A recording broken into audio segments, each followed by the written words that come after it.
Green algae have a cell wall made of inner layer of cellulose and outer of pectose.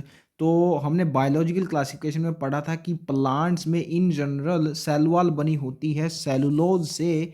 और cell the unit of life में हम पढ़ेंगे कि ये जो सेल वॉल है प्लांट्स की, ये दो टाइप की होती है, प्राइमरी और सेकेंडरी। प्राइमरी डी जनरेट हो जाती है और सेकेंडरी सेल वॉल ही बचती है। तो प्लांट्स में वो बनी होती है सेलुलोज से, और जो सेकेंडरी सेल वॉल बनती है वो प्राइमरी के इनर साइड पे बनती है, यानी सेल मेम्ब्रेन के साइड पे। तो इनर साइड पे सेलुलोज की होती है, तो इनर लेयर यहाँ से हमें याद रहेगा कि सेलुलोज की होगी और आउटर हुई पेक्टोज की। तो ऐसे आप याद रखेंगे कि ग्रीन एल्गी के अंदर इनर लेयर सेलुलोज की बनी होती है और आउटर पेक्टोज की। ये पेक्टोज इसमें होता है, ये पायरिनोइड्स वर्ड से भी आपको याद रह जाएगा क्योंकि ये स्टोरेज बॉडी होती है ग्रीन एल्गी के अंदर। Vegetative reproduction takes place by fragmentation और फॉर्मेशन ऑफ स्पोर्स। अब यहाँ पे मैंने जो आपको बात बताई थी कि प्लांट्स के अंदर वेजिटेटिव रिप्रोडक्शन और एसेक्सुअल रिप्रोडक्शन, ये दोनों इंटरचेंजेबली यूज कर सकते हैं हम टर्म्स को। यहाँ पे वो प्रैक्टिकल एप्लीकेशन आ रही है। फ्रैगमेंटेशन और स्पोर्स ये दोनों वेजिटेटिव रिप्रोडक्शन के अंदर दे दिया यहाँ पे, लेकिन पीछे बोला था कि एसेक्सुअल रिप्रोडक्शन होता है स्पोर्स के द्वारा। तो ये प्रैक्टिकल एप्लीकेशन दिख गई आपको जहाँ पे उसने वेजिटेटिव रिप्रोडक्शन के अंदर ही फ्रैगमेंटेशन और स्पोर्स को बोल दिया। Asexual reproduction is by flagellated जू spores produce in the zoo sporangia. तो स्पोर्स प्रोड्यूस होते हैं स्पोरेंजिया के अंदर। ये हम पिछले चैप्टर बायोलॉजिकल क्लासिफिकेशन में पढ़ाए हैं। फंजाई के अंदर बहुत आता है, ये चारों फंजाई के अंदर पढ़ा था हमने। Sexual reproduction again as stated before, iso aniso और ऊगैमस तीन टाइप का होता है एल्गी में। ये ग्रीन एल्गी और ब्राउन एल्गी दोनों में तीनों टाइप का पाया जाता है sexual reproduction, iso aniso और ऊगैमस। इसके अलावा जो रेड एल्गी होती है वो एडवांस होती है इन तीनों में से। दैट्स हाउ उसमें सबसे advance type of sexual reproduction ही पाया जाता है ऊगैमस, रेड एल्गी के अंदर पढ़ेंगे हम इसको। इसके एग्जांपल्स देख लेते हैं अब। कलामाइडोमोनास पहला एग्जांपल है, तो इसको कैसे याद रखा जाए। देखिए, रिप्रोडक्शन इन ऑर्गेनिज्म चैप्टर है क्लास 12 बायोलॉजी में, उसमें एक ऑर्गेनिज्म के गैमेट्स आपको याद रखने हैं, क्लैडोफोरा, उसके ग्रीन गैमेट्स आपको दिख जाएंगे। तो क्लैडोफोरा और क्लामाइडोमोनास का जो फर्स्ट हाफ है वर्ड का वो सेम है, तो उसमें ग्रीन गैमेट्स उसकी डायग्राम दी हुई है, वहाँ से याद रह जाएंगे उसके होते हैं। तो इससे आपको याद रहेगा कि क्लामाइडोमोनास भी ग्रीन एल्गी होता है। दूसरा, वॉलवॉक्स और यूलोथ्रिक्स, इन दोनों के जो डायग्राम ही दिए हुए हैं, ये तो ऐसे याद रह जाएंगे ग्रीन एल्गी का पार्ट है। स्पायरोगायरा और यूलोथ्रिक्स दोनों फिलामेंटस होते हैं, और यूलोथ्रिक्स फिलामेंटस है, इसकी ग्रीन स्ट्रक्चर डायग्राम आपको जानते हैं। तो इससे स्पायरोगायरा भी फिलामेंटस होता है, ये भी आप जानते हैं। तो ये दोनों ग्रीन होंगे, ग्रीन एल्गी में आएंगे, तो ऐसे याद हो जाएगा। चारा तो एज द नेम सजेस्ट, जैसे जानवरों को चारा होता है गाय भैंस का, वो हरा होता है, तो इससे आपको याद रह जाएगा कि चारा भी ग्रीन एल्गी के अंडर आता है। सो ये थी क्लोरोफाइसे जिसको ग्रीन एल्गी बोला जाता है कॉमनली। अब आती है फायोफाइसी जिसको ब्राउन एल्गी कहते हैं, and it is found primarily in marine habitats. ये तो हम देखने ही वाले हैं, तीनों एल्गीज के लिए आगे टेबल दी हुई है, उनका हैबिटेट हमें अच्छे से समझ आएगा, और जितने भी कैरेक्टरिस्टिक्स पढ़ेंगे हम तीनों में भी, वो भी इंपॉर्टेंट उस टेबल में दिए हुए हैं, तो वहाँ से हैबिटेट और दूसरे कैरेक्टरिस्टिक्स हमें अच्छे से समझ में आ जाएंगे। Their size range from simple branched filamentous forms like ectocarpus to profusely branched forms represented by calps। ये हमने नाम पढ़ा था मराइन एल्गी के अंदर पीछे, विच में reach a height of 100 metres. तो कैल्प्स 100 मीटर लंबी हो सकती है। मराइन यानी एक्वाटिक, एक्चुअली एक्वाटिक में फ्रेश और मराइन दोनों होते हैं, सी का एनवायरनमेंट है ये, मराइन एनवायरनमेंट्स में पाई जाती है कैल्प्स, और 100 मीटर्स तक इसकी लेंथ हो सकती है। दैट्स वाई इसको मैसिव प्लांट बॉडी बोला गया है पीछे। तो यहाँ पे दो एग्जाम्पल्स दिए हुए हैं आपको, एक्टोकार्पस और कैल्प्स। इनमें से कैल्प्स की क्योंकि हाइट परो है, यानी बहुत ज़्यादा हाइट है, अच्छी खासी प्रो हाइट, तो इसलिए इसकी ब्रांचिंग भी प्रो होगी। ऐसे आप इसे याद रख सकते हैं, प्रोफ्यूजली ब्रांच्ड। ऐसे लिटरली मीनिंग होता है प्रोफ्यूजली का कि बहुत ज़्यादा ब्रांचिंग है उसमें कैल्प्स के अंदर। और दूसरा फिर इसका अल्टरनेट वे में आप निकाल लेंगे कि सिंपल ब्रांचिंग होगी एक्टोकार्पस में, क्योंकि यहाँ पे दो ही एग्जांपल दिए हुए हैं। अच्छा, एक दूसरी बात है कि फिलामेंटस भी एसोसिएटेड है एक्टोकार्पस के साथ, वो कैसे याद किया जाएगा? ये ब्रांचिंग तो हमने याद रख ली कि कैल्प्स की, क्योंकि हाइट बहुत ज़्यादा है, प्रो हाइट है, तो प्रोफ्यूजली ब्रांच्ड है, ये सिंपल हुई एक्टोकार्पस। लेकिन फिलामेंटस भी है, ये कैसे याद रखें? तो फिलामेंटस जो वर्ड है उसके पीछे आ रहा है OUS, और एक्टोकार्पस के पीछे भी PUS आ रहा है बेसिकली, एक्टोकार्पस एंड फिलामेंटस। तो ऐसे आप याद रखेंगे कि फिलामेंटस होती है इन दोनों में से ectocarpus. They possess chlorophyll AC, carotenoids and xanthophylls. तो ये मैंने आपको याद करवाया था कि क्लोरोफाइसी के अंदर होता है क्लोरोफिल AB, AC होता है फायोफाइसी के अंदर, रोडोफाइसी के अंदर होगा chlorophyll AC। Chlorophyll AD, I am sorry, in red algae. तो कैरोटिनोइड्स और ये जो ज़ैंथोफिल्स होते हैं ये एक ही साथ आते हैं। आप cell the unit of life में पढ़ेंगे जब हम प्लास्टिड्स की क्लासिफिकेशन पढ़ रहे होंगे, कि ये जो दोनों पिगमेंट्स हैं इनका नाम एक साथ ही लिया जाता है। तो कैरोटिनोइड्स ज़ैंथोफिल्स जिसमें होगा वहाँ पे कैरोटिनोइड भी होगा। तो ऐसे आप याद रखेंगे कि ज़ैंथोफिल्स में PHY आ रहा है इसमें, तो ये फायोफाइसी के अंदर होगा। इसमें देखिए PHA है इसमें फायोफाइसी के अंदर, तो इससे PHY ज़ैंथोफिल इसके अंदर का पिगमेंट है, ऐसे आप याद रखेगा। और कैरोटिनोइड ज़ैंथोफिल के साथ होता है, तो ये ऐसे याद हो जाएगा। They vary in colour from olive green to various shades of brown. Of course shades of brown तो इसमें होंगे ही, क्योंकि फायोफाइसी ब्राउन एल्गी है ये। ओलिव ग्रीन से वेरी करते हैं कलर्स, ये कैसे याद रहेगा? तो अभी हमने पीछे पढ़ी थी ग्रीन एल्गी, तो उसके तुरंत बाद ही आ रही है ब्राउन एल्गी। लेकिन सारी की सारी तो ब्राउन हो नहीं जाएंगी एकदम से, एवोल्यूशनरी प्रोसेस इतना फास्ट तो होता नहीं है कि एकदम से सारी ग्रीन एल्गी कन्वर्ट हो जाएंगी ब्राउन के अंदर। तो कुछ कुछ एल्गीज में ओलिव ग्रीन कलर होगा जो पीछे से आया, और आगे फिर एडवांस होंगी ब्राउन कलर में, तो इसलिए ये वेरिएशन है कलर का। जहाँ तक बात है ओलिव ग्रीन की, तो ये आप ऐसे याद रख सकते हैं कि पीछे ग्रीन एल्गी के अंदर ऑयल ड्रॉपलेट्स की फॉर्म में स्टोरेज हो रही थी फूड की, तो वहाँ से ओलिव ग्रीन आया। और brown is of course used for phaeophyceae. Depending on the amount of xanthophyll pigments fucoxanthin. So ये तो सिमिलर ही साउंड कर रहा है, ज़ैंथोफिल एंड फ्यूकोजैंथिन। तो ये याद रह जाएगा आपको कि फ्यूकोजैंथिन पिगमेंट जो कि ज़ैंथोफिल का होता है, उसकी वजह से वेरियस शेड्स ऑफ ब्राउन देखने को मिलते हैं हमें फायोफाइसी के अंदर। Food is stored as complex carbohydrates in the form of laminarin and mannitol। तो फूड कार्बोहाइड्रेट्स यानी स्टार्च की फॉर्म में स्टोर होता है प्लांट्स के अंदर, ये तो हम जानते ही हैं। लेकिन ये कॉम्प्लेक्स कार्बोहाइड्रेट्स है दोनों, ये कैसे याद रहेगा आपको?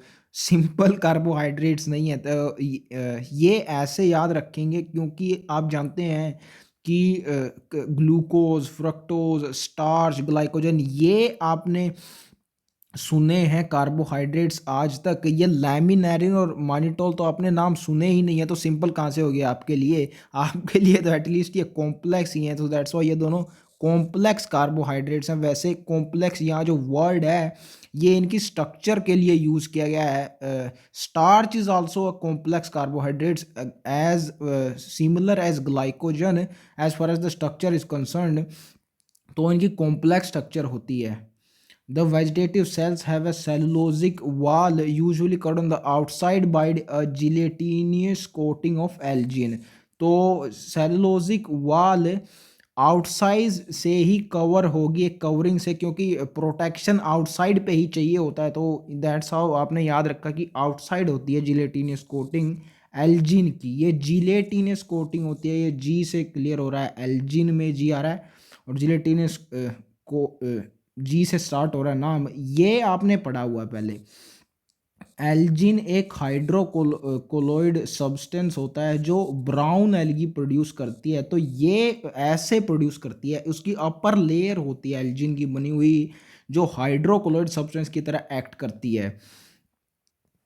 The protoplast contains in addition to plastids, तो प्लास्टिड्स ग्रीन एल्गी के अंदर भी थे, भले ही वहाँ मेंशन नहीं किया हो, लेकिन क्लोरोप्लास्ट था ना। क्लोरोप्लास्ट प्लास्टिड्स का ही पार्ट होता है क्लोरोप्लास्ट।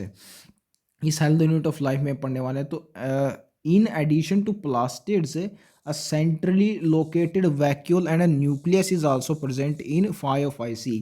तो ये जो न्यूक्लियस की बात है, ये न्यूक्लियस होना चाहिए क्लोरोफाइसी के अंदर भी। न्यूक्लियस बहुत बेसिक कंस्टिट्यूएंट होता है सेल का, सारे ही ऑर्गेनिज्म में ये पाया जाता है, भले ही मोस्ट प्रीमिटिव जो टाइप ऑफ ऑर्गेनिज्म है प्रोकैरियोट्स जिनको बोला जाता है, उनमें भी न्यूक्लियस होता है, सम फॉर्म ऑफ न्यूक्लियस, और यूकैरियोट्स में तो होता ही है। तो न्यूक्लियस जरूर था क्लोरोफाइसी यानी ग्रीन एल्गी के अंदर भी, लेकिन मेंशन उसको यहाँ पे किया गया है। सेंट्रली लोकेटेड वैक्यूल और न्यूक्लियस, ये दोनों यहाँ ब्राउन एल्गी के अंदर पहली बार मेंशन किए गए हैं। तो याद रखिए आप, सबसे पहले मेंशन किए गए थे वैक्यूल और nucleus, centrally located vacuolar nucleus brown algae में। ये पॉइंट याद रखिए, ब्राउन एल्गी का कैरेक्टरिस्टिक्स है ये। ऑफ कोर्स न्यूक्लियस तो उसमें होगा ही, वैक्यूल यहाँ पे सबसे पहले आया होगा, ये बात बताने के लिए ये लाइन यूज़ की गई है। The plant body is usually attached to the substratum by a holdfast, जैसा कि मैंने आपको पहले भी डायग्राम समझाते हुए बताया था कि सबस्ट्रेटम यानी सोइल से अटैच होने के लिए holdfast as the name suggest इसका इस्तेमाल करती है ये ब्राउन एल्गी। स्टाक का नाम है स्टाइप, तो बीच वाले हिस्से का नाम है stipe which is acting like a stalk, and सबसे ऊपर वाला है leaf like photosynthetic organ the frond. Of course ये एल्गी है, इसमें ऑर्गन लेवल ऑफ ऑर्गेनाइजेशन कुछ होता नहीं है, बहुत ही प्रीमिटिव टाइप ऑफ प्लांट्स हैं ये, बहुत आगे जाके बने थे ऑर्गन्स वगैरह, ये बहुत सिंपल ऑर्गन्स हैं। इसलिए ये लीफ तो इसको बोला ही नहीं है, फ्रोंड बोला, लीफ लाइक बोला गया है। इवन ब्रायोफाइट्स में भी वहाँ पे आपको लीफ लाइक स्ट्रक्चर देखने को मिलेंगी, प्रॉपर लीफ आपको पहली बार टेरिडोफाइट्स में देखने को मिलेंगे। Vegetative reproduction take place by fragmentation, अब यहाँ पे वेजिटेटिव को सिंपल फ्रेगमेंटेशन बोल दिया, and asexual reproduction by biflagellated zoospores, ये एक ड्रास्टिक डिफरेंस है। उसमें जो स्पोर्स और गैमेट्स होते हैं क्लोरोफाइसी के अंदर ग्रीन एल्गी, वो मल्टी फ्लैजिलेटेड होते हैं, 2 से 8 फ्लैजिला होती है, और यहाँ पे वो बाई फ्लैजिलेटेड। एक्चुअली ये डिफरेंस हम टेबल में भी देखने वाले हैं नीचे।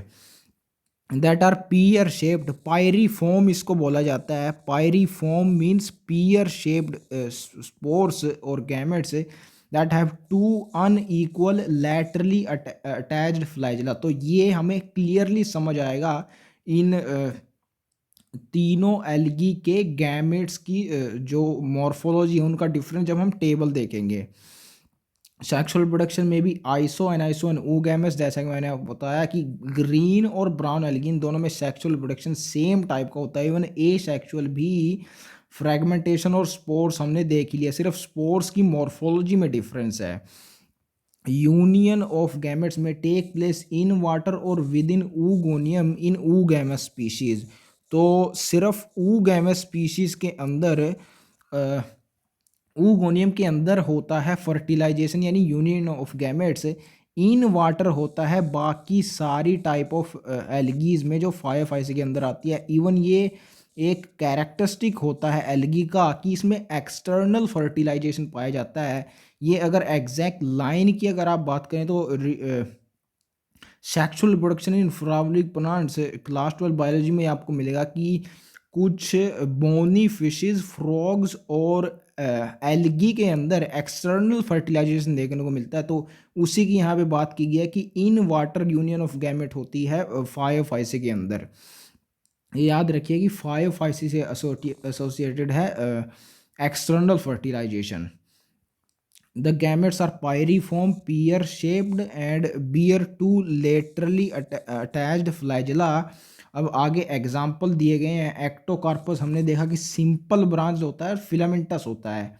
डिक्टियोटा हमने देखा कि इसमें बहुत सारे डॉट्स होते हैं। इसको डायग्राम को याद रखने के लिए हमने यूज़ किया था इस ऑब्जर्वेशन को। लैमिनारिया में lamina he most of the part होता है, ऐसे हमने याद रखा था। सारगैसम भी एक ब्राउन एल्गी होती है। पीछे हमने पढ़ा था कि ये among the 70 species of marine algae है जिसको यूज़ किया जाता है एज अ फूड। और फ्यूकस होती है डिप्लोंटिक। एक्चुअली ये आगे जाके हम पढ़ने वाले हैं कि फ्यूकस डिप्लोंटिक एगा होती है। पीछे हमने देखा था इसका एग्जाम्पल, इसमें फ्रोंड फटा हुआ होता है, ऐसे हमने याद रखा था कि फ्यूकस में होता है एफ से। तो ये थी ब्राउन एल्गी फायोफाइसी। इसके बाद आती है रोडोफाइसी जिसको रेड एल्गी भी बोला जाता है कॉमनली। आर फाइक्रोएरेथ्रिन इसमें मेजर पिगमेंट होता है, एज द नेम सजेस्ट। इसमें कितनी बार आर आ रहा है तो रेड एल्गी में ही होगा ये pigment. majority of the red algae are marine with greater concentration found in warmer areas। इस वर्ड के अंदर भी दो दो बार आर आ रहा है, तो इससे आप याद रख सकते हैं कि रेड एल्गी वो है जो वार्मर एरियाज में पाई जाती है among the all the three algae. They occur in both well-lighted region close to the surface of water and also at great depth in oceans where relatively little light penetrates। तो ये organisms and population में भी आपको question की form में दिया गया है वहाँ पे कि कौन सी एल्गी ग्रेटेस्ट डेप्थ के अंदर ओशियंस के अंदर पाई जाती है। It is the red algae.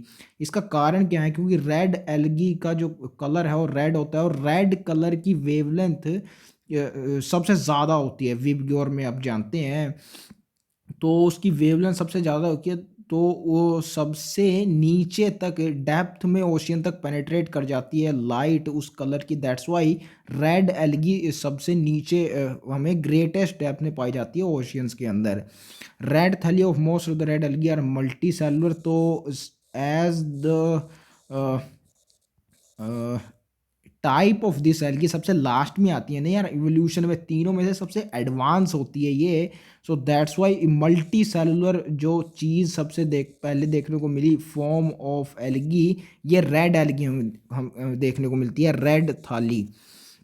Some thalli is nothing but plural form of thallus. Thallus होता है singular form of this word and thalli होता है मल्टी प्लूरल, तो इसे डरने की ज़रूरत नहीं है थाली से।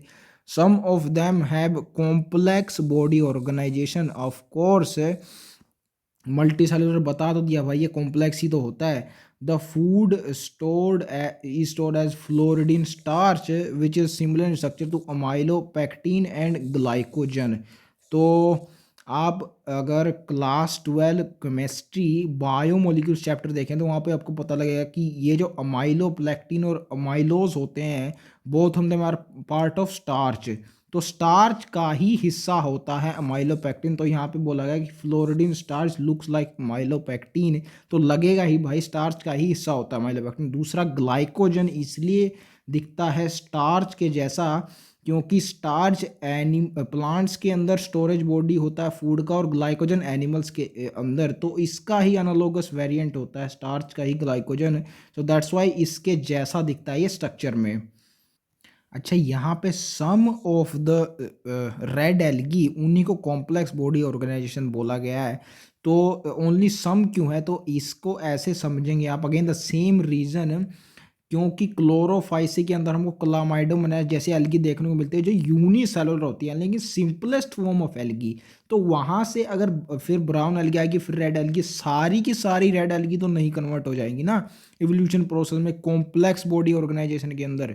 सिर्फ कुछ ही होंगी जो बहुत ज़्यादा एडवांस हो गई है एवोल्यूशन में, उन्हीं के पास कॉम्प्लेक्स बॉडी ऑर्गेनाइजेशन आएगा, धीरे धीरे एवोल्यूशन प्रोसेस होगा। That's why only some of the red algae have complex body organization. Most of them have simple body organization, simple thallus, जैसा कि हमने एल्गी इन जनरल कैरेक्टरिस्टिक पढ़ा था, simple thallus type of body form होती है इनकी। Red algae usually reproduce vegetatively by fragmentation, हमने देखा ही तीनों में यही होता है, वेजिटेटिव फ्रेगमेंटेशन के द्वारा ही। और they represent S reproduce asexually bye non motile spores, ये एक चेंज इसमें देखने को मिलता है। एक्चुअली ये इवोल्यूशनरी चेंज है। ग्रीन एल्गी के अंदर जो स्पोर्स या गैमेट्स होते हैं उनके अंदर बहुत सारी फ्लैजिला देखने को मिलती हैं। ब्राउन एल्गी में सिर्फ 2 ही फ्लैजिला रहेगी और यहाँ पे एक भी नहीं बची। नॉन मोटाइल यानी नॉन फ्लैजिलेटेड स्पोर्स होते हैं और sexually by non motile gametes.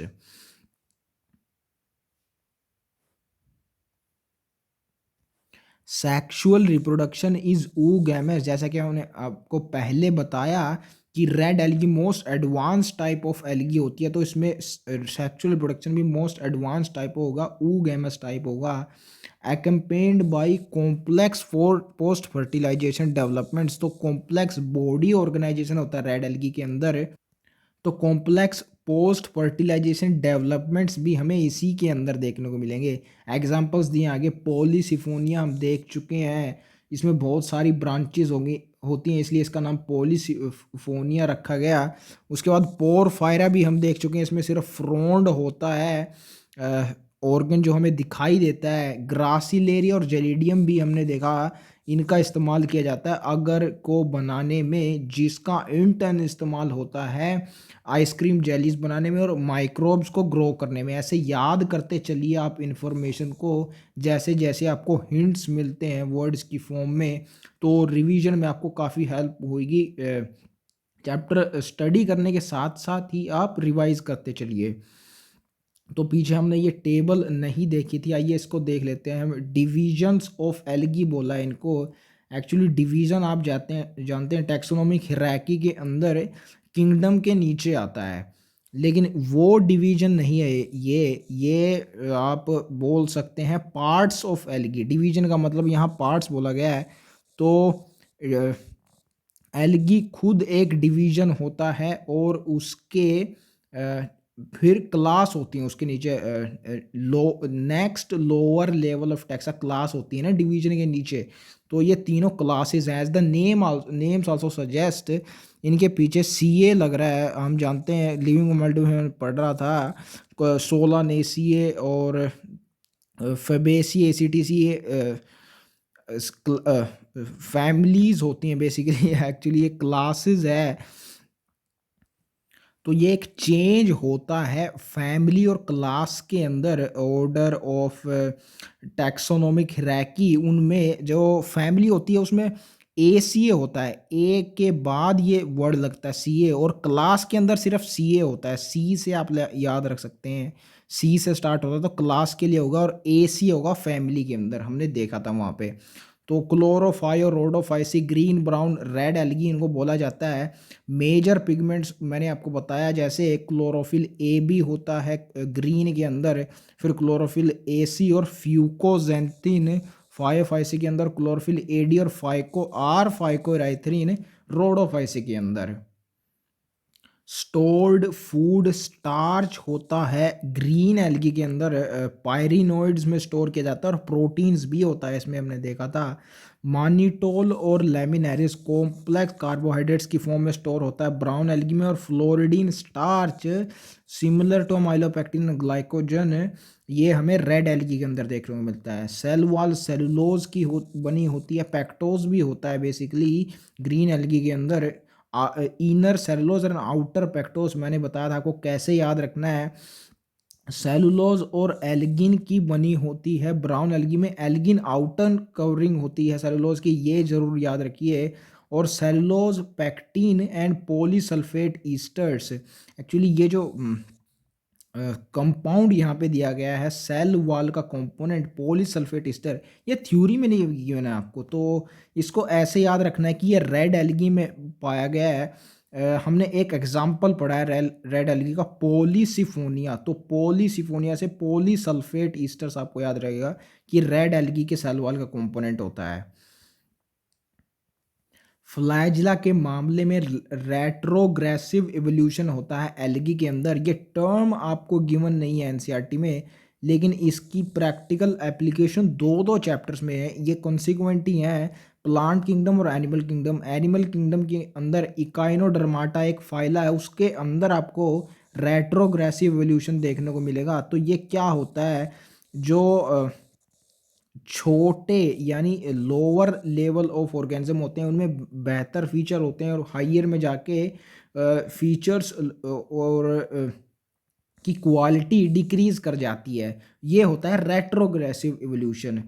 तो इसमें यहाँ देखिए एग्जांपल से आपको समझ में आ गया, 2 से 8 इक्वल और अपाइकल होती हैं ग्रीन एल्गी के अंदर। फ्लैजिला कितनी सारी होती हैं, और अपाइकल होती हैं बेसिकली एक पॉइंट पे होती हैं ऊपर। एपिकल का मतलब ये है। उसके बाद सिर्फ 2 रह गई फ्लैजिला ब्राउन एल्गी के अंदर, और ये अनइक्वल होती हैं। यहाँ इक्वल थी, यहाँ अनइक्वल, यहाँ अपाइकल थी, यहाँ लेटरल रह गई, यानी साइड्स में होती हैं, अपाइकल नहीं होती ब्राउन एल्गी के अंदर। और तीसरा रेड एल्गी के अंदर तो एब्सेंट ही होगी, विलुप्त हो गई flagella. No movability of spores and gametes are found in red algae due to absence of flagella. तो ये देखा हमने रेट्रोग्रेसिव एवोल्यूशन फ्लैजिला का इन द एल्गीज। ऐसे ही इकाइनोडर्माटा फाइला के अंदर भी देखने वाले हैं हम, किसका होता है कैसा होता है, वो उसी चैप्टर के अंदर नेक्स्ट चैप्टर में है, एनिमल किंगडम। उसके बाद हैबिटेट की बात करते हैं। ये मैंने काफ़ी छोड़ा है, तो इसकी ढंग से बात कर ली जाए अब। लोकेशन एल्गीज की, फ्रेश वाटर, ब्रैकिस और साल्ट वाटर, ये तीनों इक्वल प्रोपोर्शन में पाई जाती है। हमने देखा था कि एक्वाटिक मेन चीज़ बोली गई थी एल्गी के लिए, जनरल जब हमने पढ़ा था कि एक्वाटिक होती है एल्गी, तो वैसा ही ग्रीन एल्गी के साथ है, ये एक्वाटिक होती है। फ्रेश, ब्रैकिस और साल्ट इक्वल प्रोपोर्शन में पाई जाती है तीनों बॉडीज़ के अंदर। जैसा कि हमने देखा था पीछे कि रेड एल्गी और ब्राउन एल्गी ये मोस्टली मराइन होती हैं, यानी साल्ट वाटर में ज़्यादा पाई जाती हैं। तो ऐसा ही यहाँ पे टेबल की फॉर्म में दिया गया आपको, फ्रेश वाटर रेयर दिया गया ब्राउन एल्गी के लिए, और रेड एल्गी के लिए सम दिया गया फ्रेश वाटर, मोस्ट दिया गया साल्ट वाटर यानी मराइन रेड एल्गी के लिए, और ब्रैकिस और साल्ट वाटर यहाँ पे नॉर्मल है। नोट करने वाली बात है कि रेयर और सम फ्रेश वाटर है, यानी दोनों मराइन एनवायरनमेंट में ही ज़्यादा पाई जाती हैं, रेड एल्गी और ब्राउन एल्गी। तो ये हमने कंप्लीट किया यहाँ पे एल्गी। अब बारी आती है ब्रायोफाइट्स की। ब्रायोफाइट्स के अंदर 2 ग्रुप्स इंक्लूड करे जाते हैं, मॉसेस और लीवरवर्ट्स, जो कि मॉइस्ट शेडेड एरियाज में पाए जाते हैं हिल्स के अंदर। तो हमने एल्गी के अंदर देखा था जनरल डिस्क्रिप्शन में कि मॉइस्ट स्टोन्स में भी पाई जाती है एल्गी। तो एल्गी के तुरंत बाद क्योंकि ब्रायोफाइट्स आते हैं, तो ये भी मॉइस्ट शेडेड एरियाज में ही पाए जाते हैं, सिमिलर टू एल्गी। अब ये डायग्राम्स देख लेते हैं कुछ इनके, और प्लांट्स हैं जो ब्रायोफाइट्स के, उनके एग्जांपल्स दिए गए हैं। पहले इसी को देख लेते हैं। ये स्ट्रक्चर आपको गिवन है मार्केंशिया की, जो कि एक लीवर वोर्ट होता है, हम आगे देखने वाले हैं। अब आपको यहाँ पे ये पता होना चाहिए कि ये आर्केगोनियोफोर है और ये एंथ्रीडियोफोर है। Basically archegonia female sex organ होता है लीवर, एक्चुअली ब्रायोफाइट्स के अंदर है, और एंथ्रीडियम मेल सेक्स ऑर्गन होता है। तो आर्केगोनियोफोर वो हुआ जो मेल सेक्शन ऑर्गन प्रोड्यूस कर, फीमेल सेक्सुअल ऑर्गन प्रोड्यूस करेगा, एंथ्रीडियोफोर मेल वाला प्रोड्यूस करेगा। तब अब देख के आपको पहचाना है कि इनमें से कौन सा आर्केगोनियोफोर है, कौन सा एंथ्रीडियोफोर। तो आप इस स्ट्रक्चर से देख सकते हैं, अच्छा सा फूल दिख रहा है आपको, ये यानी सुंदर दिख रहा है, ब्यूटीफुल है ये। और आप जानते हैं कि ह्यूमंस के अंदर भी जो ब्यूटी ज़्यादा होती है वो फीमेल्स के अंदर ज़्यादा होती है। तो दैट्स हाउ आपको ये पता लगा। ये अच्छा सा फूल दिख रहा है तो आर्केगोनियोफोर होगा ये, यानी फीमेल सेक्सुअल ऑर्गन प्रोड्यूस करने वाला, आर्केगोनिया को प्रोड्यूस करने वाला और एंथ्रीडियम को प्रोड्यूस करने वाला ये होगा एंथ्रीडियोफोर। आप देख सकते हैं इसकी सुंदरता के बारे में क्या बोलूँ मैं, ये बिल्कुल भी अच्छा नहीं लग रहा है। ये इसके कंपैरिजन में इसकी कोई औकात नहीं है इसकी। तो दैट्स हाउ ये ब्यूटीफुल लग रहा है, तो ये आर्केगोनियो 4 है। और ये अच्छा नहीं लग रहा है तो ये एंथ्रीडियो 4 हो गया। तो ये था मार्केंशिया की स्ट्रक्चर जो कि लीवर वोट होता है। इसमें गैमा कप्स भी दिख रहे हैं आपको, कप्स जैसी स्ट्रक्चर। ए सेक्सुअल रिप्रोडक्टिव स्ट्रक्चर्स होती हैं, ये आगे देखने वाले हैं। राइजोइड्स होते हैं जो सबस्ट्रेटम यानी सॉइल से चिपकने में हेल्प करते हैं, इनके बारे में भी आगे थ्योरी में पढ़ा जाएगा।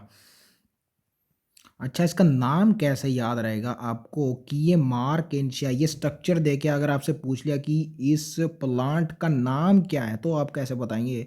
तो इसमें गैमा कप आपको स्ट्रक्चर दिख रही है, तो गैमा पीछे माँ आ रहा है ना, इसलिए तो इसलिए मार्केंशिया है इसका नाम, ऐसे याद रहेगा आपको। ये दूसरी स्ट्रक्चर दी हुई है फ्यूनेरिया की, एक्चुअली सी पार्ट है ये, या exactly it's a moss Funaria इसका नाम है सी पार्ट के अंदर।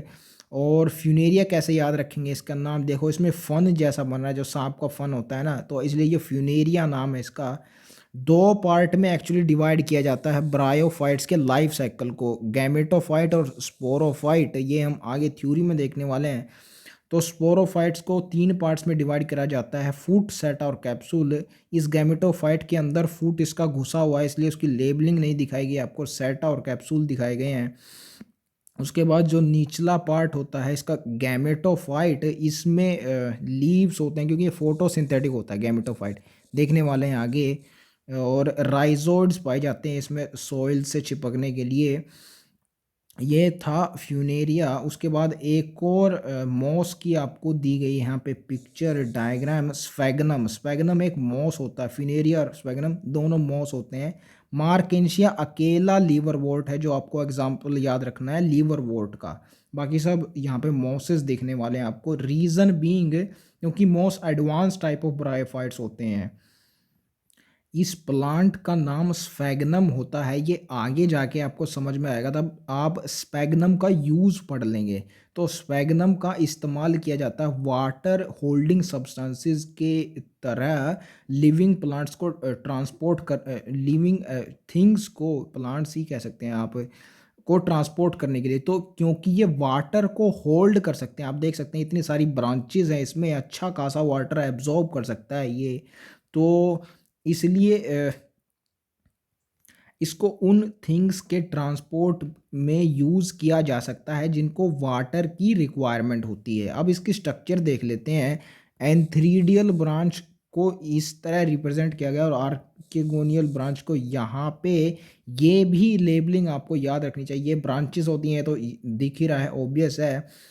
ऊपर वाली को एंथीडियल ब्रांच बोला गया, आप देख सकते हैं ऐसे रफ सी ब्रांच दिख रही है ये, और यहाँ पे स्मूथ पार्ट दिख रहा है, इसको आर्केगोनियल ब्रांच बोला गया। तो आप जानते हैं ह्यूमन फीमेल्स के अंदर भी हमें smooth type of body type देखने को मिलता है, स्मूथ मसल्स होती हैं उनके, उनके पास, जो कि पार्चुरेशन में हेल्प करती हैं actually, that's why soft body type होता है ह्यूमन फीमेल्स का। तो ऐसे आर्केगोनियल ब्रांच ये सॉफ्ट सी दिख रही है आपको, और रफ और मस्कुलर स्ट्रक्चर होती है ह्यूमन मेल्स की। तो एंथ्रीडियल ब्रांच यहाँ पे रफ सी दिख रही है आपको। तो ऐसे एंथ्रीडियल और आर्केगोनियल ब्रांचेस आप याद करेंगे इस प्लांट के अंदर। तो ये थे डायग्राम्स ऑफ ब्रायोफाइट्स, उनके एग्जाम्पल्स के। एकमात्र लीवर वोर्ट होता है मार्केंशिया, और फ्यूनेरिया और स्वेगनम ये मोसेस होते हैं। और भी एग्जाम्पल आगे देखने को मिलेंगे आपको मोसेस के। Bryophytes are also called amphibians of the plant kingdom. इसका रीज़न ये है because these plants can live in soil but they depend on water for sexual reproduction. Actually आपको sexual reproduction in flowering plant class 2 में पता लगेगा कि सिर्फ reproduction के लिए ये ही नहीं, ये जो टर्म है sexual reproduction, it includes both the things, gamete transfer and fertilization. Sexual reproduction के जो प्रोसेस है पूरा, ये दोनों चीज़ें भी इंक्लूडेड होती हैं ना उसके अंदर, गैमेट ट्रांसफर एंड फर्टिलाइजेशन, ये दोनों चीज़ें सेक्सुअल प्रोडक्शन के अंदर ही इंक्लूड हो गई हैं। तो दोनों बातें यहाँ पे आती हैं। ये मैं आपको बताना चाहता हूँ कि वाटर की रिक्वायरमेंट दोनों चीज़ों के लिए होते हैं। ये आगे भी देखने को मिलेगा आपको टेरिडोफाइट्स के अंदर कि गैमेट ट्रांसफ़र जो तैर के जाता है मेल गैमेट, और फर्टिलाइजेशन का इवेंट, इन दोनों चीज़ों के लिए ज़रूरत होती है वाटर की, और सेक्सुअल रिप्रोडक्शन से डिपेंड की गई हैं ये दोनों चीज़ें। अब एम्फीबियंस क्यों बोला जाता है, ये आपने देख लिया कि सॉइल में भी रह सकते हैं ये, और वाटर इनको चाहिए। तो दो तरह की लाइफ, एक्चुअली ये जो वर्ड है एम्फीबियन, शायद आपने कभी पढ़ा ना हो ये, क्योंकि नेक्स्ट चैप्टर एनिमल किंगडम में पढ़ने वाले हैं इसको। एम्फी मीन्स होता है दो, बायोज मीन्स लाइफ, यानी दो तरह की ज़िंदगी जो ऑर्गेनिज्म जीता है, एक सॉइल में भी, ज़मीन पे भी और वाटर पे भी, उसको एम्फीबियंस बोला जाता है। फ्रॉग्स इसका एग्जांपल है, नेक्स्ट चैप्टर में देखेंगे। तो amphibians of plant kingdom, animal kingdom में तो एम्फीबियंस होते ही हैं, लेकिन प्लांट किंगडम में एम्फीबियंस बोला जाता है ब्रायोफाइट्स को। रीज़न मैंने आपको बता दिया, दो जगह पर पाए जाते हैं ये, सॉइल और वाटर में। They play important role in plant succession on bare rocks और सॉइल। तो प्लांट सक्सेशन क्या होता है, ये भी चीज़ आपको नहीं पता होगी। इकोसिस्टम चैप्टर के अंदर हम इसको कवर करते हैं। तो अभी के लिए आप इतना जान लीजिए कि सबसे पहले जो बेयर रॉक्स पर ऑर्गेनिज्म आए थे, पोइनियर स्पीशीज उनको बोला जाता है, उनमें से एक होते हैं ये ब्रायोफाइट्स। सबसे पहले लाइकन्स आए थे, इन्होंने ज़मीन को, रॉक्स की जो सॉइल है, जो सरफेस होती है, उसको ऐसा एनवायरनमेंट बना दिया था वहाँ पे एसिड्स को रिलीज़ करके। ये भी टर्म आपको देखने को मिलेगी उसी चैप्टर के अंदर कि एसिड्स रिलीज़ करते हैं लाइकन्स, जिनकी वजह से वहाँ पे ब्रायोफाइट्स ग्रो कर जाते हैं। तो these were the plants bryophytes, जिनका रोल होता है प्लांट सक्सेशन में। सबसे पहले पोइनियर होते हैं ये। Body of bryophytes is more differentiated than that of algae. तो ऑफ कोर्स एवोल्यूशन में ज़्यादा एडवांस होते हैं, बाद में आते हैं एल्गी से, तो मोर कॉम्प्लेक्स यानी मोर डिफ्रेंशिएटेड तो होनी ही चाहिए ब्रायोफाइट्स की बॉडी। थैलस लाइक और प्रोस्टेट और इरेक्ट होती है। तो ऐसा नहीं है कि बिल्कुल ही सारे एडवांस हो गए ब्रायोफाइट्स, एल्गी के जैसे यानी थैलस लाइक भी हमें बॉडी प्लान देखने को मिलता है कुछ ब्रायोफाइट्स में। कुछ ही एडवांस हुए हैं, कुछ एल्गी के जैसे रह गए हैं। प्रोस्टेट का मतलब होता है लेटा हुआ ज़मीन पे, और इरेक्ट का मतलब होता है स्ट्रेट, सीधा खड़ा हुआ प्लांट। सो दोनों टाइप ऑफ प्लांट्स में पाए जाते हैं, ज़मीन पे पड़ा हुआ भी और सीधा खड़ा हुआ भी। Attached to the substratum by unicellular और मल्टीसेलुलर राइजोइड्स। तो रूट्स का जो काम होता है वो राइजोइड्स करते हैं इन ब्रायोफाइट्स के अंदर। मल्टी सेलुलर राइजोइड्स पाए जाते हैं मॉसिस के अंदर। तो एम से आपको ये याद हो जाएगा। तो ऑफ कोर्स बचा सिर्फ लीवर वोर्ट ही, क्योंकि ये दो होते हैं, तो लीवर वोर्ट्स के अंदर यूनिसेलुलर होंगे rhizoids. they lack true roots, stems or leaves.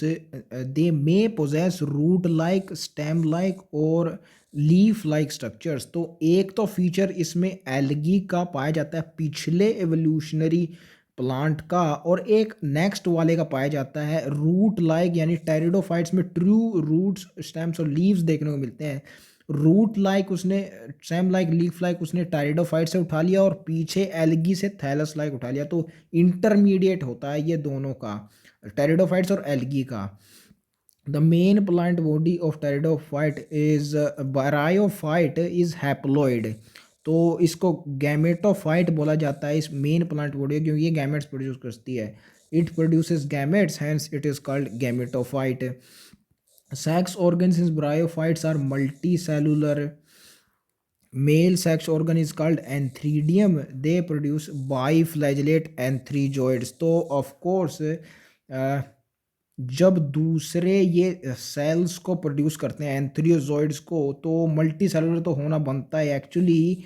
जब most advance type of algae पीछे वो मल्टी सेलुलर होता है, उसमें रेड थैली, तो यहाँ पे तो मल्टी सेलुलर डेफिनेटली होना ही चाहिए उनके sex organ. So that's how, ये कोई सरप्राइज नहीं है कि सेक्स ऑर्गन्स मल्टी सेलुलर होते हैं ब्रायोफाइट्स के अंदर।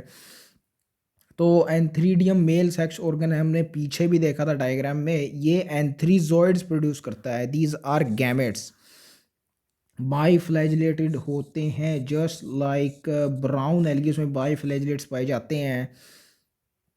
तो इसको आप ऐसे याद रखेंगे कि एंथेरोजो में होती है फ्लैजिला दो। तो ऐसे याद रखना है कि बाई फ्लैजिलेटेड एंथेरोजोइड होते हैं। इंपॉर्टेंट टर्म है ये, मल्टी फ्लैजिलेट नहीं होते। इससे डिफ्रेंशिएट करने के लिए आपको याद रखना होगा, फीमेल सेक्स ऑर्गन्स को आर्केगोनियम कहा जाता है, फ्लास्क शेप्ड होता है ये। फीमेल है तो फ्लास्क शेप्ड होगा, ऐसे आप याद रह जाएगा। और it produces a single egg. The anthrazoids are released into water where they come in contact with archegonium. Anthrazoid fuses with egg to produce the zygote.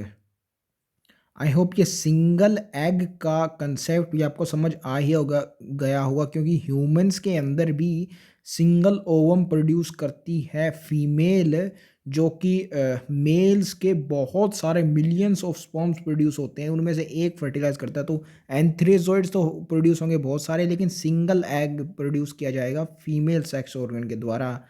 अब फर्टिलाइजेशन के बाद प्रोड्यूस हो गया zygote. It do not undergo reduction division immediately. तो zygote diploid structure होती है, immediately इनमें division नहीं होता जाइगोट में। एक्चुअली जाइगोटिक मेयोसिस एक फिनोमेना होता है जो एल्गी की कैरेक्टरिस्टिक्स है, ये आगे हम देखने वाले हैं जब अल्टरनेशन ऑफ जनरेशन पढ़ेंगे इसी चैप्टर में। तो एल्गी की कैरेक्टरिस्टिक्स होती है जाइगोटिक मियोसिस, यहाँ नहीं होता इमीडिएटली रिडक्शनल डिवीजन, यहाँ जाइगोट से कुछ और बनता है।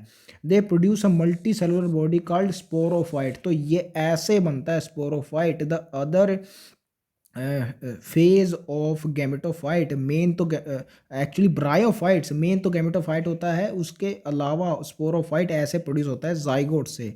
जाइगोट डिप्लॉयड होता है तो ये भी डिप्लॉयड होगा sporophyte. It is not free living, it is dependent on gametophyte. It is attached to gametophyte and derives nourishment from it.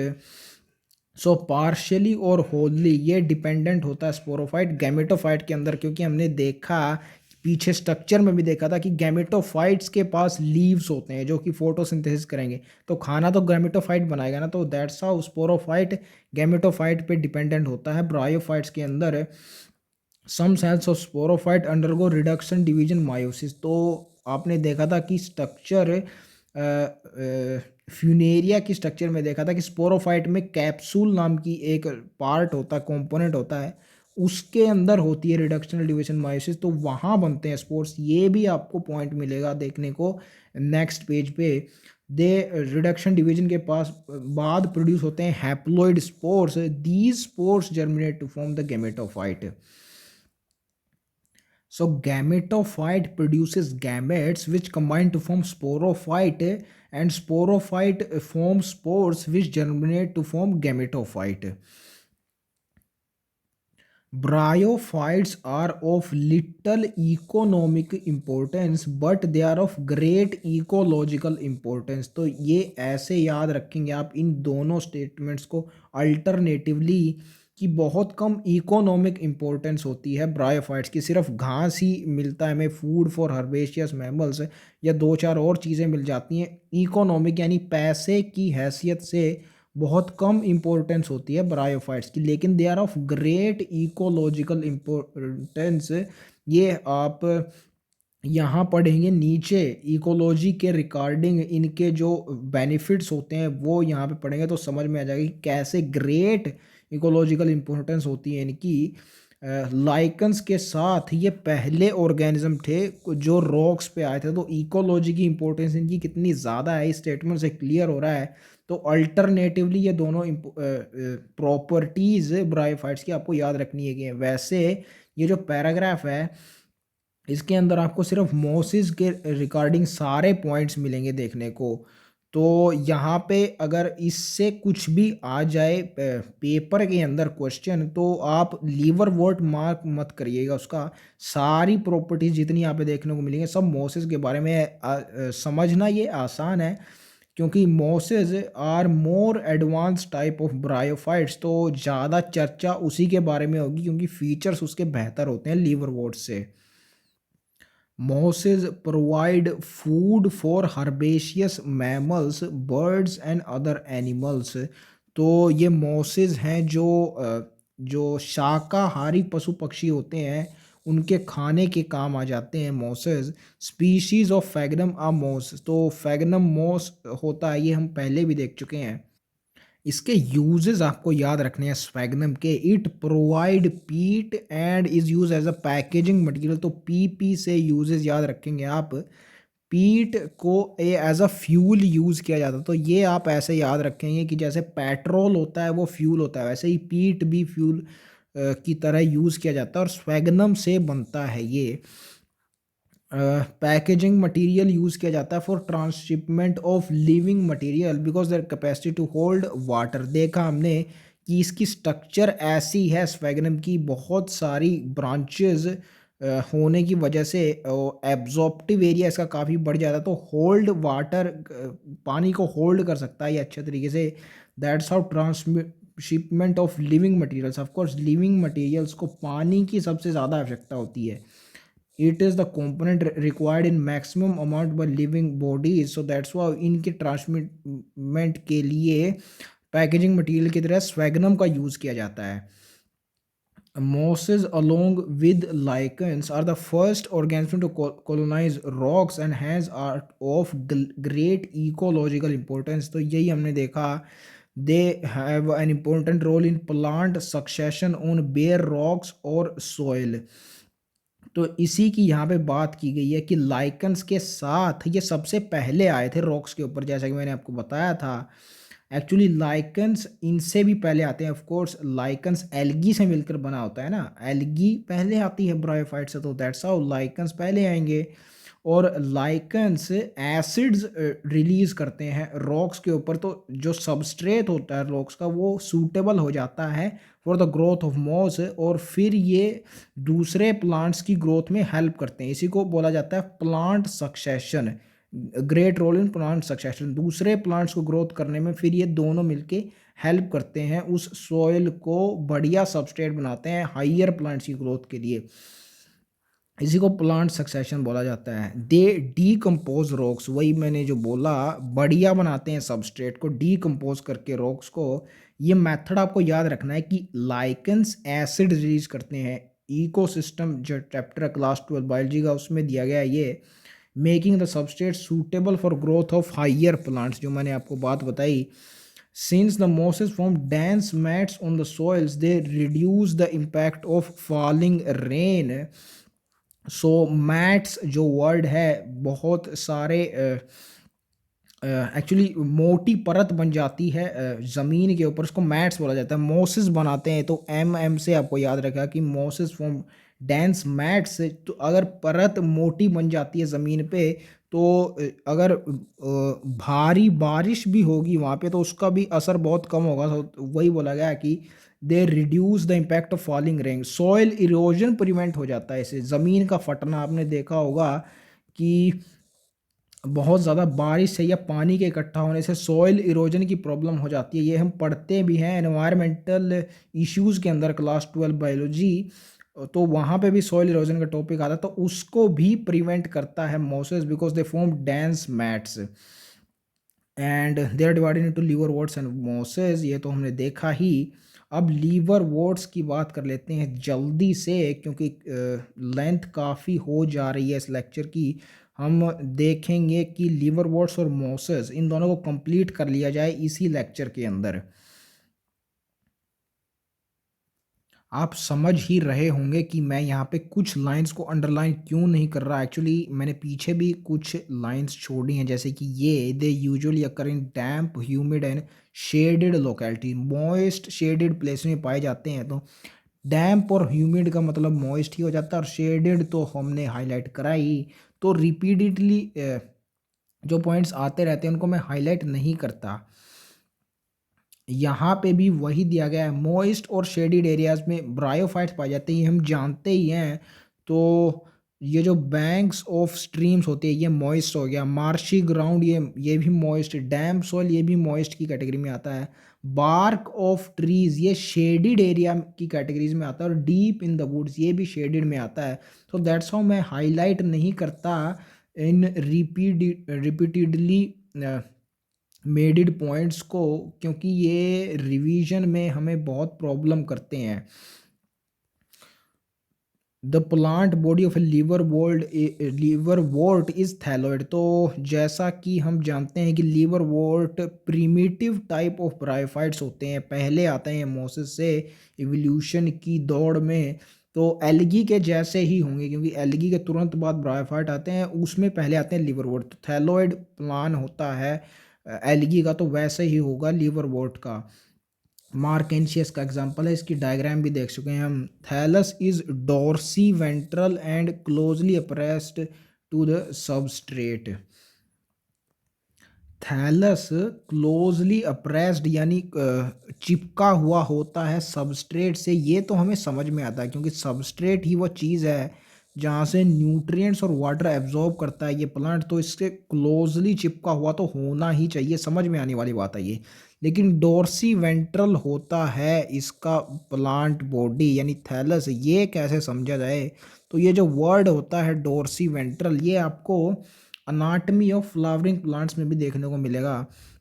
वहाँ पे जो लीफ का सेक्शन होता है, वो डाइकोट लीफ को एक्चुअली बोला जाता है dorsi ventral leaf, and monocot leaf को बोला जाता है आइसोबाइलेटरल लीफ। तो आइसोबाइलेटरल का मतलब होता है, as the word suggest, iso means जो लीफ के दोनों साइड्स हैं उन पे सेम नंबर और same amount of stomata present होती है, यानी दोनों साइड सिमिलर होती हैं, आइसोबाइलेटरल। डोर्सी वेंट्रल का इससे अपोजिट पता लगा लीजिए, तो ये होगा जो दो साइड्स ऑफ लीव्स है डाइकोट लीफ की, उन पे नंबर ऑफ स्टोमेटा डिफरेंट होंगे, yes that's why dorsi ventral leaf उसको बोला जाता है डाइकोट लीफ को। तो ऐसे इस डोर्सी वेंट्रल वर्ड का मतलब हुआ कि दो साइड्स ऑफ द सैलस थैलस ये डिफरेंट इनकी स्ट्रक्चर होती है, मॉर्फोलॉजी दिखने में ये डिफरेंट होती है थैलस की दोनों साइड से, इसलिए इसको डोर्सी वेंट्रल बोला गया है। तो ऐसे आप समझते हैं इस वर्ड को डोर्सी वेंट्रल को, और वहाँ पे भी देखते हैं अनाटमी में भी इसको। लीफी मेंबर्स ऑफ कोर्स थोड़े ही होंगे leafy members, main plant body तो इसमें भी थैलॉइड होती है एल्गी के जैसे, लेकिन जो भी होते हैं उनमें दिखता कैसा है वो, have tiny leaf like appendages in two rows on stem like structure. तो ये रोज टू होती हैं, ये कैसे याद रखा जाए? तो जो मेन ऑर्गन्स हैं इनके लीफ लाइक और स्टेम लाइक, इनमें ही दो दो वर्ड्स यूज किए गए हैं। लीफ स्टेम रूट्स ऐसे नहीं है, लीफ लाइक स्टेम लाइक, यानी दो दो वर्ड्स आ रहे हैं इसमें। तो इससे आपको याद रहेगा कि दो रोज होती हैं लीफ मेंबर्स की, जो स्टेम लाइक स्ट्रक्चर में पाई जाते हैं। ए सेक्सुअल रिप्रोडक्शन फ्रेगमेंटेशन से होता है। यहाँ देखिए वेजिटेटिव रिप्रोडक्शन एल्गी में बोला था कि फ्रेगमेंटेशन के द्वारा होता है, और वेजिटेटिव के अंदर वहाँ पे स्पोर्स इंक्लूड कर लिए थे। यहाँ पे ए सेक्सुअल के अंदर स्पोर्स होने चाहिए, लेकिन यहाँ पे ए सेक्सुअल के अंदर फ्रेगमेंटेशन इंक्लूड कर लिया।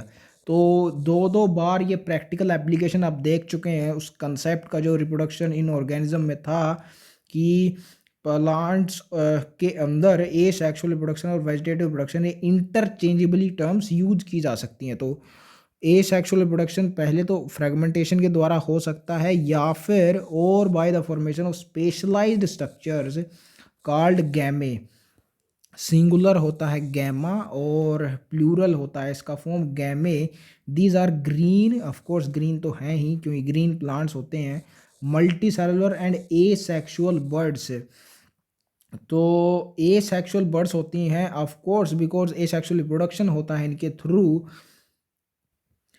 एंड गैमा के पीछे मा आ रहा है, इससे आपने याद किया था कि ये मार्केंशिया में होता है। इससे एक और चीज़ याद रखिए कि ये मल्टी सेलुलर होती है, मा से के जो एंडिंग में आ रहा है इससे, which develop in small receptacles called gemma cups. तो गैमा कप्स के अंदर पाई जाती हैं गैमे, जो कि ए सेक्सुअल प्रोडक्टिव स्ट्रक्चर होती हैं, जिनके जर्मिनेट होने से प्लांट बन जाता है लीवरवोर्ट का on the thallus. They become detach from the parent body and germinate to form new individuals. तो स्पोर्स के जैसा ही कुछ काम होता है, दैट्स वाई तो ए सेक्सुअल प्रोडक्शन के अंदर आती हैं ये।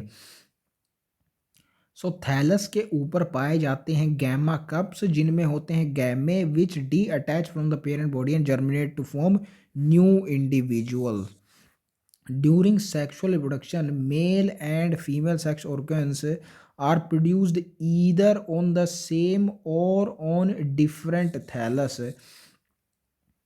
तो ये प्लांट्स के अंदर कंडीशंस पाई जाती हैं डायोशियस और मोनोशियस। इनके बारे में हम पढ़ते हैं in the chapter reproduction in organism. उनके बारे ये टर्म्स एक्सप्लेन की गई है वहाँ पे। तो डायोशियस टर्म्स जिस प्लांट को रिप्रेजेंट करती है, it has its sex organs on different plant bodies. और मोनोशियस टर्म जो प्लांट को बॉडी को रिप्रेजेंट करती है, उसमें जो दोनों सेक्स ऑर्गन्स होते हैं, मेल और फीमेल, एक ही प्लांट में प्रेजेंस होते हैं। तो ये प्लांट्स के लिए कैरेक्टरिस्टिक होती हैं ये टर्म्स मोनोशियस और डायोशियस। तो क्योंकि आर्केगोनियम और एंथ्रीडियम ये मेल और फीमेल सेक्स ऑर्गन्स सबसे पहले आए ही ब्रायोफाइट्स के अंदर थे, तो इनसे ही लागू होनी शुरू हो जाती हैं ये टर्म्स डायोशियस और monoecious. So that's how same और डिफरेंट थाली पे जब सेक्स ऑर्गन प्रेजेंट हो तो उन कंडीशंस को क्या बोला जाता है, ये भी मैंने आपको बता दिया। सबसे पहले ब्रायोफाइट्स में क्यों आई ये भी मैंने आपको बता दिया, क्योंकि आर्केगोनिया और एंथ्रीडियम यहीं सबसे पहली बार देखे गए थे। Sporophyte is differentiated into foot seta and capsule, हम देख चुके हैं कैप्सूल के अंदर after meiosis spores are produces within the capsule, ये भी मैंने आपको बता दिया था। Spores germinate to form free living gametophytes, तो ये हमने देख लिया था जर्मिनेशन के बाद स्पोर्स के एक गैमेटोफाइट प्रोड्यूस होते हैं और ये फ्री लिविंग होते हैं। It is the main body type of bryophytes. Free living इनको इसलिए बोला गया क्योंकि फोटोसिंथेटिक होते हैं ये, खाना अपने आप बना लेते हैं अपना, that's of free living. And dependent होते हैं इन पे पार्शली और होली स्पोरोफाइट्स। तो यहाँ तक हमने लीवर बोर्ड ख़त्म करा। I do not think so moss हम ये कंप्लीट कर पाएंगे within next 4 minutes, it's impossible. तो it would be nice to include this moss in the next lecture only, क्योंकि अगर इसकी लेंथ 1 आवर से ज़्यादा होगी तो साइज़ बहुत ज़्यादा इंक्रीज हो जाएगा इस लेक्चर का।